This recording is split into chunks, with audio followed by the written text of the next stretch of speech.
राधे राधे। मेरे चैनल में आप सभी का स्वागत है। आज मैं आपको बताने जा रही हूँ नागा साधुओं के रहस्य के बारे में। इसे सुनने से पहले आप मेरे चैनल को लाइक और सब्सक्राइब कर दीजिए। चलिए शुरू करते हैं। कहानी नागा साधुओं की। कभी रहस्य का पर्दा, कभी कौतूहल का समंदर और तो कभी अचंभे का संसार। नागा साधुओं की दुनिया में कदम रखते ही अनगिनत प्रश्न मन के द्वार खटखटाने लगते हैं। इनकी जीवन शैली, तपस्या और अद्भुत शक्तियों का संसार हर किसी को अपनी ओर खींच ही लेता है। क्या यह कोई रहस्यमय साधना है या प्रकृति और आत्मा के बीच की कोई कड़ी? नागा साधु अपने विचित्र जीवन और अड़ई अवस्था के साथ और अपनी आस्था के साथ हमें एक दुनिया में झांकने का मौका देते हैं जो हमारी कल्पनाओं से कहीं आगे है। सामान्य रूप से कुंभ मेले में ही नागा साधुओं के दर्शन होते हैं। कुंभ, अर्ध कुंभ या सिंहस्थ कुंभ जैसे विशाल आयोजनों में इनके सामूहिक दर्शन होते हैं। हजारों की संख्या में नागा साधुओं का हुजूम जुड़ जाता है और एक साथ स्नान और साधना करते हुए हमें दिखाई देते हैं। और फिर कुंभ खत्म होते ही न जाने रातों रात वे कहाँ गायब हो जाते हैं। असल में नागा साधु हैं कौन, कहाँ रहते हैं, आखिर क्या खाते हैं या फिर कैसे अपना जीवन यापन करते हैं, इसके बारे में आम लोगों को शायद ही कुछ पता हो। दरअसल इन नागा साधुओं की दुनिया में काफ़ी छिपी हुई है और बेहद रहस्यमय होती है। सदियों से न साधुओं को आस्था के साथ साथ हैरत और रहस्य की दृष्टि से देखा जाता रहा है। इसमें कोई शक नहीं कि आम जनता के लिए यह अचरज का विषय है, क्योंकि इनकी वेशभूषा, कार्यकलाप, साधना विधि सब हैरत में डालने वाली ही होती है।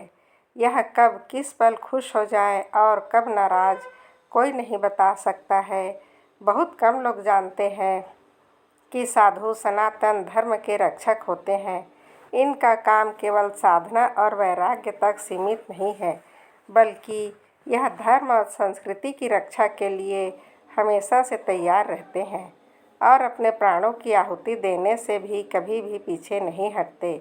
जिस प्रकार सेना में अलग अलग बटालियन होती है, उसी प्रकार नागा साधु के अपने अखाड़े भी होते हैं।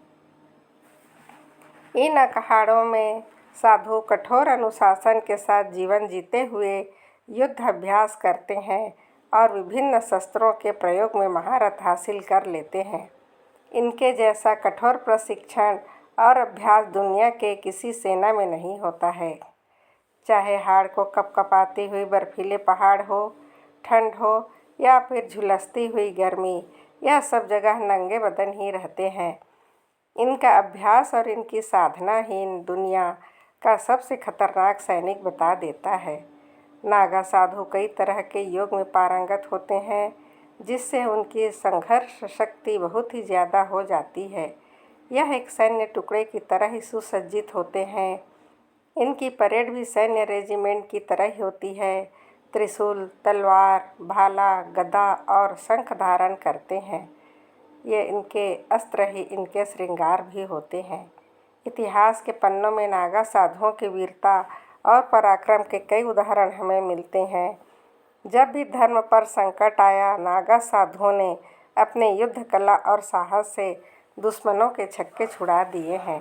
इतिहास के कई अवसरों पर इन्होंने आक्रमणकारियों को परास्त किया। इनका युद्ध कौशल इतना प्रभावशाली था कि दुश्मन भी इनकी शक्ति और समर्पण को देखकर हैरान रह जाते थे। इन्होंने कई निर्णायक युद्ध लड़े, जिसके बारे में मैं आपको आगे बताऊंगी। नागा शब्द बहुत ही पुराना है। यह शब्द संस्कृत के नग शब्द से निकला है, जिसका अर्थ पहाड़ होता है और पहाड़ पर रहने वाले लोग पहाड़ी या फिर नागा कहलाते हैं। नागा का अर्थ नग्न रहने वाले व्यक्तियों से है। भारत में नाग वंश और नागा जाति का इतिहास बहुत ही पुराना रहा है। शैव पंथ से कई सन्यासी पंथ हो और परंपराओं की शुरुआत मानी गई है। नागा साधु शैव पंथ के कट्टर अनुयायी हैं। और अपने नियम के भी बेहद पक्के होते हैं। इनमें से कई सिद्ध होते हैं तो कई अवघड़, लंबी जटाओं और कपड़ों के नाम पर पूरे शरीर पर भस्म लगाए नग्न रहने वाले इन नागा साधुओं का बाहरी दुनिया से कोई लेना देना नहीं होता है। इनकी ज़िंदगी कठिनाइयों से भरी होती है, जिसके बारे में आम इंसान तो कल्पना भी नहीं कर सकता। किसी गुफा में ध्यान लगाए बहुत ही कठोर और अनुशासित जीवन जीने वाले नागा साधु सुख और दुख से परे होते हैं। नागा साधुओं की परंपरा कोई आज की ही नहीं है, बल्कि यह तो हजारों सालों से चली आ रही है। इस परंपरा के चिन्ह हमें मोहनजोदड़ो के सिक्कों और तस्वीरों में भी मिलते हैं, जहां नागा साधु पशुपतिनाथ के रूप में भगवान शिव की पूजा करते हुए दिखते हैं। भारतीय सनातन धर्म के वर्तमान स्वरूप की नींव आदि गुरु शंकराचार्य जी ने रखी थी, जिनके जन्म शताब्दी के बारे में कुछ मतभेद है, पर सामान्य रूप से 8वीं शताब्दी के मध्य में माना जाता है, जब भारतीय जनमानस की दशा और दिशा बहुत अच्छी नहीं थी। भारत की धन सभ्यता से खींचे तमाम आक्रमणकारी यहाँ आ रहे थे। कुछ उसके खजाने को अपने साथ वापस ले गए, तो कुछ भारत के ही दिव्य आभा से ऐसे सम्मोहित हुए कि बस यहीं के होकर रह गए। सामान्य शांति व्यवस्था बाधित थी।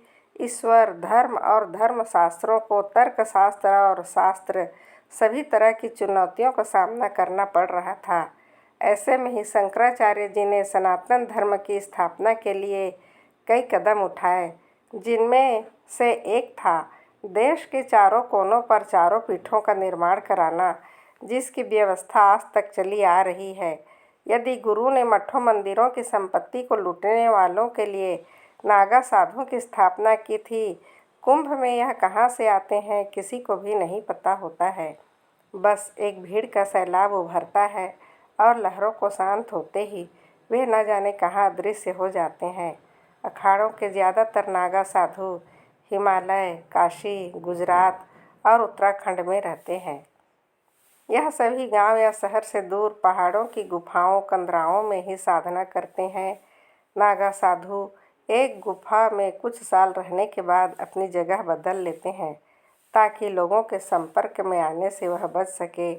नागा साधु बनने के लिए इन्हें कठिन परीक्षा से भी गुजरना पड़ता है। कोई भी साधु यूं ही नागा नहीं बन सकता है। नागा साधु बनने के लिए जो कठिन परीक्षाएं होती है, उसके लिए साधुओं को गुरु शिष्य परंपरा में भी आना पड़ता है। बरगद के पेड़ के नीचे 6 महीने तक खड़ा रहना पड़ता है। सालों तक गुरु की सेवा और मुश्किल तपस्या करनी पड़ती है। इसके बाद तब कहीं जाकर नागा साधु होने का इन्हें दर्जा मिलता है।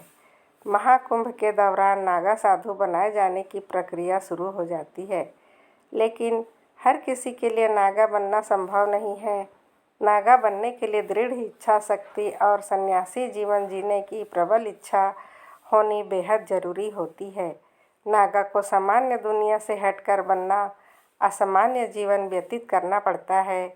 सनातन परंपराओं को आगे बढ़ाने और हर हाल में धर्म के स्थापना करने के लिए अलग अलग सन्यासी अखाड़ों में हर महाकुंभ के दौरान नागा साधु बनने की प्रक्रिया अपनाई जाती है। संपूर्ण भारतवर्ष में 13 ऐसे अखाड़े हैं जहां सन्यासियों को नागा बनाया जाता है, लेकिन इन सभी में जूना अखाड़ा ऐसा स्थान है जहां सबसे ज़्यादा नागा साधु बनाए जाते हैं। आमतौर पर 18 साल से ज़्यादा के युवक को ही नागा बनाया जाता है। जब कोई व्यक्ति साधु बनने के लिए किसी अखाड़े में जाता है, तो उसे कभी कभी सीधे अखाड़े में शामिल नहीं किया जाता। पहले अखाड़ा अपने स्तर पर यह पता लगाता है कि वह साधु क्यों बनना चाहता है। उस व्यक्ति की तथा उसके परिवार की संपूर्ण पृष्ठभूमि देखी जाती है। फिर उसे नागा साधु जीवन की कठिनाइयों से परिचय कराया जाता है और उसकी स्वयं पर नियंत्रण की स्थिति को भी परखा जाता है। अगर अखाड़े को यह लगता है वह साधु बनने के लिए सही व्यक्ति है, तो ही उसे अखाड़े में प्रवेश की अनुमति मिलती है। अखाड़े में शामिल होने की 3 साल तक उसे अपने गुरुओं की सेवा करनी होती है। सभी प्रकार के कर्म कांडों को समझना और उनका हिस्सा बनना होता है। अखाड़े में प्रवेश के बाद उसको ब्रह्मचर्य की शिक्षा दी जाती है। उसके लंबे समय तक ब्रह्मचर्य का पालन भी कराया जाता है। इस प्रक्रिया में केवल दैहिक ही नहीं, मानसिक नियंत्रण को भी परखा जाता है। तब ब्रह्मचर्य, वैराग्य, ध्यान, संन्यास और धर्म का अनुशासन और निष्ठा आदि प्रमुखता से परखे जाते हैं। अचानक किसी को दीक्षा नहीं दी जाती। पहले यह तय किया जाता है कि दीक्षा लेने वाला व्यक्ति पूरी तरह से वासना से और इच्छाओं से मुक्त हो चुका है या फिर नहीं। ब्रह्मचर्य व्रत के साथ ही दीक्षा लेने वाले के मन में सेवा भाव होना भी बेहद जरूरी है। दीक्षा लेने से पहले सबसे जरूरी यह है खुद का श्राद्ध और पिंड दान करना। नागा साधु बनने की प्रक्रिया की शुरुआत में ही सबसे पहले ब्रह्मचर्य की शिक्षा लेनी होती है। इसमें सफलता प्राप्त करने के बाद महापुरुष दीक्षा दी जाती है। इसके बाद यज्ञ पवित्र होता है। इस प्रक्रिया को पूरी करने के बाद वह अपना और अपने परिवार का पिंड दान करते हैं, जिसे बिजवान कहा जाता है। वे 17 पिंड दान करते हैं, जिसमें 16 अपने परिजनों का और खुद का पिंड दान होता है। अपना पिंड दान करने के बाद वे अपने आप को मृत समान घोषित करते हैं, जिसके बाद उनका पूर्व जन्म समाप्त हो जाता है। पिंडदान के बाद जनेऊ गोत्र समेत उनके पूर्व जन्म की सारी निशानियां मिटा दी जाती है, जिससे इनके लिए सांसारिक जीवन का भी कोई महत्व नहीं रह जाता। इसके बाद अगर वह जप, तप, योग, शस्त्र और शास्त्र की सारी कसौटियों पर उतरता है तो महाकुंभ के दौरान किसी भी शाही स्नान से एक दिन पहले उसे नागा बनाया जाता है। उसका मुंडन किया जाता है। पितृ ऋण से मुक्ति के लिए पिंडदान कराया जाता है। विराज होम संस्कार अर्थात गृह त्याग संस्कार, जो अखाड़े के आचार्य महामंडलेश्वर द्वारा संचालित किया जाता है, जिसे नागा बनना है, उसको अपने माता पिता और दोनों पक्षों से अपने पूर्वजों की 7 पीढ़ियों के साथ स्वयं का भी पिंडदान करना होता है। और सबसे आखिरी में उस साधु की कामनियों के बेअसर कर दिया जाता है, ताकि नागा साधु बनने से पहले उसकी वासनाओं का अंत हो जाए। फिर महाकुंभ के दौरान उसी गंगा में 108 डुबकी लगवाई जाती है और उसके 5 गुरु निर्धारित किए जाते हैं। नागा बनने वाले साधुओं को भस्म, भगवा वस्त्र और रुद्राक्ष की माला दी जाती है। इच्छुक नागा के पास 5 गुरु होते हैं। यह गुरु हैं भगवान शिव, भगवान विष्णु, भगवती शक्ति, भगवान सूर्य और भगवान गणेश। साधक को रुद्राक्ष, केसर, राग और कुछ अन्य आध्यात्मिक चीज़ें मिलती हैं, जो नागा की पोशाकों को पूरा करती हैं। फिर अवधूत अवस्था में सामान्य मनुष्यों की सभी चिंताओं और सांसारिक आसक्तियों से परे हो जाने की आवश्यकता होती है। साधक अपना सिर मुंडवा लेता है और अखाड़ा पुजारी के मार्गदर्शन में ही अपना मृत्यु संस्कार करता है। मृत्यु समारोह का तात्पर्य यह है कि व्यक्ति अब बाहरी दुनिया के लिए पूरी तरह से मर चुका है। नागा को वैदिक परंपराओं और सनातन धर्म का पालन और रक्षा करना होता है। अंतिम चरण सबसे असहनीय और यातनापूर्ण चरण है। यह प्रक्रिया इच्छुक नागा को 24 घंटे तक अखाड़े के ध्वज के नीचे खड़े रहने से शुरू होती है। उसे अपने दोनों हाथों में पानी से भरे बर्तन और कंधे पर एक दंड रखना होता है। इस दौरान अखाड़ा के सदस्यों द्वारा उस पर कड़ी निगरानी रखी जाती है। फिर लिंग को निष्क्रिय करने के लिए मंत्रों की मदद से धीरे धीरे पीटा जाता है। यह व्यायाम धीरे धीरे लिंग को कमज़ोर कर देता है और इससे काम इच्छा खत्म हो जाती है। फिर होता है पूरी रात पंचाक्षर मंत्र का जाप। यह सब नागा साधु को सनातन धर्म और राष्ट्र की रक्षा के लिए योद्धा में बदल देता है। महापुरुष बन जाने के बाद उसे अवधूत बनाए जाने की तैयारी शुरू होती है। अखाड़ों के आचार्य द्वारा अवधूत बनाने के लिए सबसे पहले महापुरुष बन चुके साधु का जनेऊ संस्कार कराया जाता है। उसके बाद उसे सन्यासी जीव के संकल्प करवाई जाती है। इस चरण के पूरा होने के बाद वह साधक पूर्ण रूप से नागा साधु बन जाता है। फिर कुंभ के समाप्त होने के बाद अधिकतर साधु अपने शरीर पर भभूत लपेटकर हिमालय की चोटियों के बीच चले जाते हैं। वहाँ यह अपने गुरु स्थान पर अगले कुंभ तक कठोर तप करते हैं। इस तप के दौरान यह फल फूल खाकर ही जीवित रहते हैं। सालों तक कठोर तप करते रहने के कारण इनके बाल कई मीटर लंबे हो जाते हैं और यह तभी संपन्न होता है जब यह कुंभ मेले के दौरान फिर गंगा में डुबकी लगाते हैं। नागा साधु जंगल के रास्तों से यात्रा करते हैं। आमतौर पर यह लोग देर रात पर चलना शुरू करते हैं। यात्रा के दौरान किसी गांव या शहर में नहीं जाते, बल्कि जंगल और वीरान रास्तों से ही अपना डेरा डालते हैं। रात में यात्रा और दिन में जंगल में विश्राम करने के कारण कुंभ में आते या जाते हुए किसी को भी नज़र नहीं आते हैं। कुछ नागा साधु झुंड में निकलते हैं तो कुछ अकेले ही यात्रा करते हैं। यात्रा के दौरान यह लोग कंद मूल फल फूल और पत्तियों का ही सेवन करते हैं, जमीन पर ही सोते हैं। आध्यात्मिक परंपरा में आगे बढ़ते जाने पर नागा साधुओं को 4 पद प्राप्त होते हैं। यह है कुटी चक्र, बहुत दूर है, ऐसे सन्यासी बहुत ही कम देखे जाते हैं। नागा साधु स्वयं को भगवान शिव के अनुयायी मानते हैं और धर्म के रक्षक के रूप में अपनी भूमिका पूरी तरह से निभाते हैं।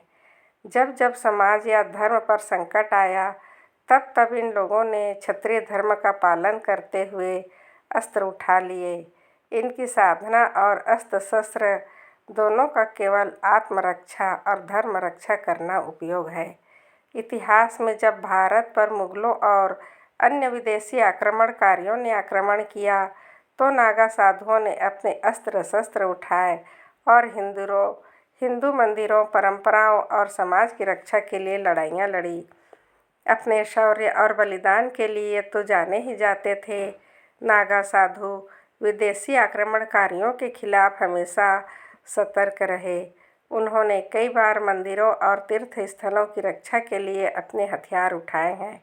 अंग्रेज़ों के शासन के दौरान भी नागा साधु कई विरोध और आंदोलन का हिस्सा भी रहे हैं। नागा साधुओं के हथियार जैसे कि त्रिशूल और तलवार और भाला है, केवल हिंसा के लिए नहीं होते। यह अस्त्र अधर्म के विनाश के प्रतीक भी माने जाते हैं। त्रिशूल भगवान शिव को प्रिय अस्त्र है और नागा साधु इसे शिव की शक्ति के रूप में धारण करते हैं। त्रिशूल शक्ति, सृष्टि और विनाश का प्रतीक है। इसे भगवान शिव की ऊर्जा का वाहक भी माना जाता है। तलवार और भाला साहस और वीरता का प्रतीक है। नागा साधु इसे अधर्म के विनाश के लिए धारण करते हैं। नागा साधु अपने अस्त्र शस्त्र के उपयोग में दक्ष होते हैं और एक ध्यान और साधना का हिस्सा मानते हैं। आज के वक्त में वे अस्त्र केवल अपने परंपरागत अभ्यास के हिस्से के रूप में रखते हैं, न कि हिंसा के लिए। सन 1666 में भी हरिद्वार कुंभ मेले पर औरंगजेब के सिपाहियों ने हमला किया। तब नागा सन्यासियों ने साधु संतों को एकत्रित करके युद्ध किया और विधर्मी फौज को भगा दिया। इसी तरह 1751 में अहमद अली ने प्रयाग पर हमला किया। तब कुंभ मेला ही चल रहा था। उस समय संत राजेंद्र गिरी के नेतृत्व में नागा सन्यासियों ने मोर्चा लिया और फौज को भगाने पर विवश कर दिया। सन 1757 में अफगान लुटेरे अहमद शाह ने दिल्ली पर हमला किया। मुगल शासक इसका प्रतिरोध नहीं कर पाया। दिल्ली पर कब्जा करने के बाद फौज कृष्ण नगरी मथुरा को अपहरित करने के लिए आगे बढ़ी। तब नागा सन्यासी ने उनका सामना किया था। इस युद्ध में अब्दाली की लुटेरे फौज कोई करारी हुई हार हुई। इसमें हैजा फैल गया, जिससे डरकर अब्दाली की सेना भाग खड़ी हुई। नागा सन्यासी मौत से नहीं डरते, क्योंकि वह अपना जिंदा रहते ही अपने ही हाथों से अपना श्राद्ध, अपना अंतिम संस्कार कर चुके होते हैं। जब नागा साधु रणभूमि में उतरते हैं तो उन पर दुश्मनों को मार देने का एक जुनून सा सवार होता है, जिसकी वजह से विधर्मी लुटेरों में उनका खौफ फैल जाता है। आज भी हिमालय के सुदूर इलाकों में बर्फीले पहाड़ों पर बिना वस्त्रों के नागा साधु दिखाई दे जाते हैं। शस्त्रधारी नागाओं के अलग अलग मठ हैं, जिन्हें अवघड़, अवधूत महंत, कापालिक, शमशान आदि नामों से जाना जाता है। नागा साधुओं ने भारत की गुलामी के दिनों में भारी संघर्ष किया है और अपने प्राणों का बलिदान भी दिया है, लेकिन आज़ादी प्राप्त होने के बाद देश को सुरक्षित हाथों में जानकर उन्होंने अपनी सैन्य क्षमता को समेट लिया। आज़ादी मिलने के बाद नागा सन्यासियों के संघर्ष को जानबूझकर इतिहास के पन्नों से हटा दिया गया, जिससे कि आम भारतीय शरीर पर राख लपेटे हुए इन सन्यासी के बलिदान को ही जान न सके। लेकिन धर्म को बचाए रखने के लिए नागा साधुओं के संघर्ष को जानना तो सभी भारतीयों के लिए बेहद ही आवश्यक है, क्योंकि इनके बलिदान की गाथाएं हमें अपने धर्म के संरक्षण और संघर्ष के लिए प्रेरित करती है। इन सन्यासियों को संसार से कुछ भी नहीं चाहिए, मात्र 7 घरों भिक्षा मांगते हैं। मिला तो ठीक, नहीं तो भूखे ही रह जाते हैं और भूखे ही सो जाते हैं। नागा साधु वास्तव में सनातन धर्म की आत्मा और उसकी अदम्य शक्ति के प्रतीक हैं। हमें अपने नागा सनातनी साधुओं पर हमेशा से ही गर्व करना चाहिए। तो यह थी नागा साधुओं के रहस्यमय जीवन की कुछ झलकियाँ। इसे ध्यान से सुनने के लिए आप सभी का धन्यवाद। नमस्कार। आपका दिन शुभ हो, मंगलमय हो। आप सदा हंसते रहिए, मुस्कुराते रहिए। यदि आप इस चैनल पर नए हैं तो प्लीज़ सब्सक्राइब कर दीजिए। राधे राधे।